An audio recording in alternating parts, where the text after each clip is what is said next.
Не е нужно живота ни да върви по съвършен път. Всеки има дни, в които могат да се нарекат странни. И днес беше точно такъв странен ден.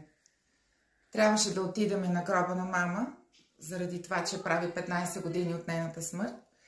И беше изключително странно, защото таксито, което обеща да дойде да ни вземе, всъщност си беше изключил телефона и ние трябваше да избереме някакъв друг вариант.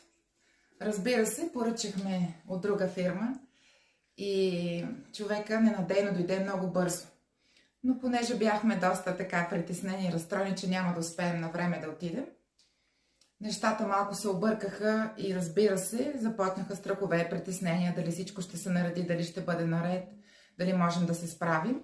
И това автоматично понижи нашата вибрационна чистота. Както доктор Джо Диспенса го нарича, ние определяме чрез нашите мисли и чувства това, което се съдържа в нашето биополе. И когато сме притеснени и когато сме огнетени, нашето биополе започва да става черно и тъмно, като облак, който сякаш ни обгръща. И точно на кръговото преди Надежда се случи така, че една жена мина със страшна скорост толкова близко до нашата кола, че почти си мислихме, че ще да ни удари. Ето какво стана в този момент. Дори и да се случи напрежение, дори и нещата да не тръгнат добре и деня наистина да наречем странен, тогава си помислих за момент. Има някаква скрита благословия в това, което ни се случва. И знам, че всичко ще бъде наред.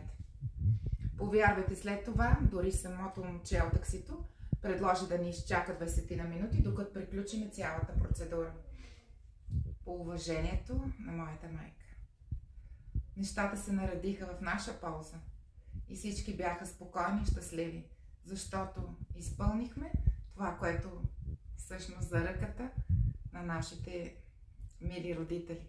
И послушахме съветите на по-мъдри хора от нас. Нашите мисли и чувства определят нашата действителност. С малки стъпки напред можем да направим големи промени и да бъдем по-добрата версия на себе си. Заповядайте в Infinity Source, за да споделим още такива случки и преживявания и за да се научим как да поддържаме високата си вибрация. Благодаря ви и до скоро!